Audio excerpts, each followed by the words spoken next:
Autores en cuarentena. Locas pasiones. Diego Recoba. Estigmas. Apareció un día como lo que era, una virgen que me había enviado el cielo. La habían mandado de no sé cuál iglesia para reclutar almas perdidas del rebaño del Señor. A los que convencía les hacía firmar unos documentos para que dieran permiso de administrar sus bienes al no poder hacerlo ellos. Verdaderas almas caritativas me enseñaron a tener fe y esperanza. De todas esas almas fulgurantes, la que se lucía, además de por su cabello platinado, por su bondad y ternura, era la hermana Ornella. Era una mujer muy flaca, bajita, menudita, pero un amor. Conmigo hizo amiga enseguida, fascinada por mis bucles negros, los cuales a partir del día en que nos conocimos se dedicó a embellecer y cuidar. Conversábamos durante horas. Yo le contaba mi historia desde mi nacimiento en la campiña francesa, donde fui abandonada siendo bebé en el establo del señor de Silly y su familia, una gente hermosa que me crió y me amó como nadie, hasta la desaparición de Humberto, pasando por mi formación en filología, la investigación para la que fui contratada y de algún modo abandoné, y otras insignificancias. Ornella me aconsejaba y a lo largo de los días se soltaba cada vez más y me hablaba de su propia vida. Antes que ella, su hermana también concurría a la iglesia del padre Richard. Era 2 años mayor y entró a la congregación a los 13 años, colgada con las actividades que se hacían allí, como corte y confección, repujado en cobre y teclado. Un día desapareció y nadie supo más de ella, lo que provocó un infarto a su padre y un accidente cerebrovascular a su madre, los dos por la angustia. Una compañera le había dicho que había un programa en FM donde una tarotista sabía todo, tenía visiones, se comunicaba con los muertos y sabía los números de las quinielas de toda Latinoamérica.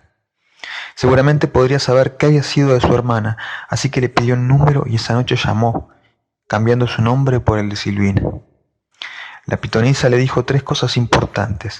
En primer lugar, que su hermana seguía viva, que alguien muy cercano a su hermana estaba involucrado en una red de prostitución que enviaba jovencitas al Asia Menor, y por último que se hiciera un chequeo porque tenía chance de ser diabética.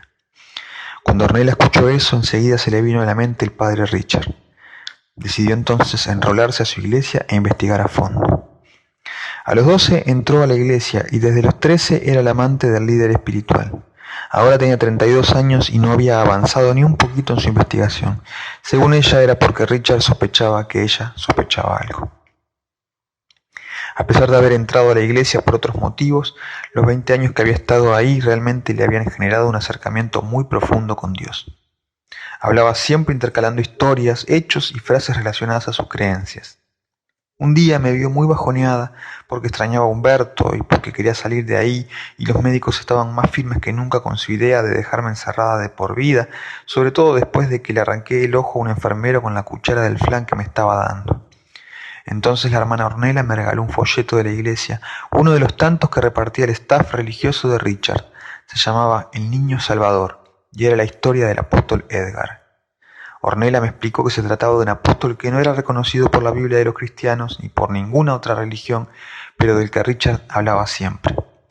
Cuando me acostaron a la noche, logré zafarme una de las manos que tenía atada y con la mínima luz que entraba a la habitación, proveniente de la televisión que miraban los enfermeros afuera, leí la historia.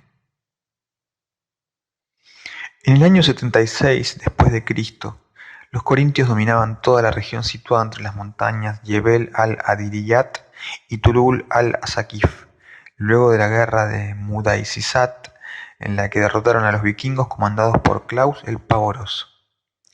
Por ese entonces, esa región era mayormente destinada al cultivo de frutas, como el higo, sagrado para los corintios, y la mora, un arbusto molesto en esa época, pero que servía como baño improvisado a los viajantes.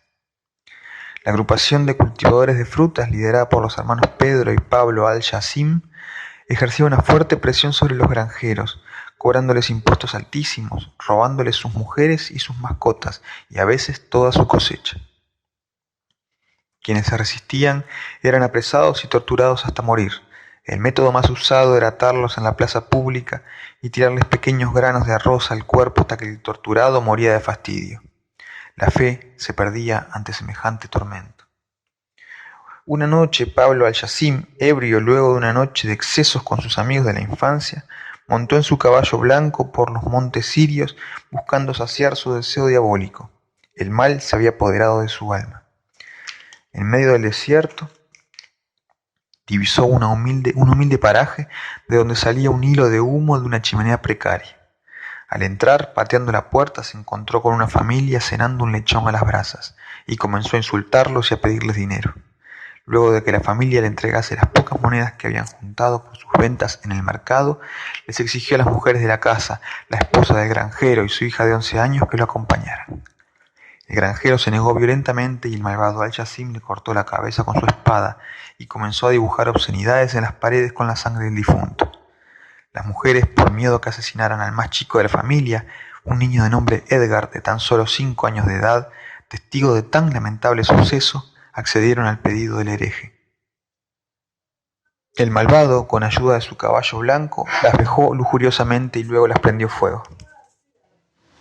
Cuentan los dioses que, con la luz de la fogata, la cara del asesino parecía la del diablo mismo. Cuando el niño salió de la casa, encontró las cenizas de su madre y de su hermana, y a lo lejos, como un eco maldito, la carcajada diabólica de Al-Yacim. Levantó la vista y entre las densas nubes de tormenta que se habían formado en el cielo, vio al propio Dios.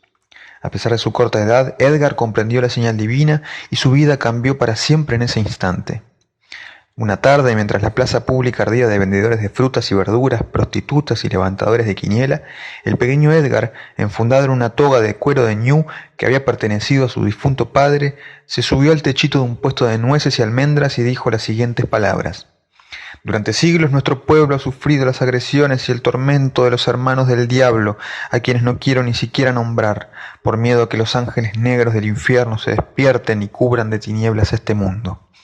Nuestra cobardía obedece a un grave error, no darnos cuenta de que el Todopoderoso no está con ellos, sino con nosotros. Hagamos lo que hagamos, el reino de los cielos nos espera. Yo estoy aquí para guiarlos a la libertad».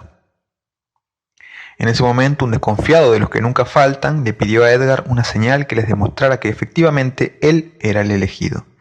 Edgar agarró con sus manos un tomate y lo transformó en un cerdo bebé, dejando atónitos a todos. El pueblo, oprimido, supo que debían seguir a ese niño por más rara que les pareciera la elección de Dios. Durante días y noches el pueblo, bajo el liderazgo del gran Edgar, se preparó para la batalla en la que tomarían el castillo de los Al-Yacim. Pronto el gran día llegó. El amanecer se mostraba mágicamente hermoso, pronosticaba una jornada de victoria y libertad. Lamentablemente el vaticinio no fue el correcto. Unos primos de los Al-Yacim habían llegado al pueblo a visitarlos. Eran aún más malvados que los ya malvados hermanos. Luego de comer unas vacas asadas y tomar más de un barril de vino, arrancaron para la plaza del pueblo a armar relajo y disturbios varios. Cuando la resistencia organizada estaba aprontando toda su tropa, fue sorprendida por este grupo de salvajes encarnizados que venían a sembrar el desastre. Para completarla, cuando se subía a su caballo dispuesto a dar pelea contra el enemigo, Edgar se cayó y fue pisado por el equino. Falleció inmediatamente. Los hermanos Al-Yacim destruyeron todo, violaron a las mujeres y a los ancianos y asesinaron a los hombres. Quedaron vivos los niños, quienes intentaron crear una nueva comunidad entre ellos. Se casaron, se dividieron en los clásicos roles de una sociedad y cuando tuvieron capacidades biológicas para hacerlo, se reprodujeron. Los hermanos Al-Yacim murieron intoxicados con vino picado y reinó la calma en la región. Tiempo después, los sobrevivientes pidieron a Roma que se reconociera a Edgar como un santo y a sus breves escritos como parte de un Nuevo Testamento. Las autoridades eclesiásticas negaron que esta historia fuese cierta y llegaron a cuestionar la propia existencia del santo. Los enviados fueron tratados como dementes y encerrados en un calabozo 2 años hasta que dejaran de contar la historia de Edgar, el niño santo. Sin embargo, Edgar existió y su ejemplo nos guía hasta hoy y nos enseña a caminar en el rumbo del Señor. Cuando terminé de leer el folleto miré mis manos y vi que sangraban como las de Giorgio Bon Giovanni. Era una nueva señal, todo cerraba ahora. Dios me estaba diciendo que estaba conmigo a través de la hermana Ornella. Supe todo lo que tenía que hacer de ahí en más. Me limpié el sudor con las manos ensangrentadas. Los estigmas cicatrizaron rápidamente y luego desaparecieron.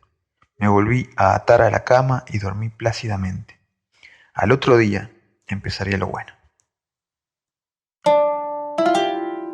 Locas pasiones. Diego Recoba. Leer es un acto de resistencia.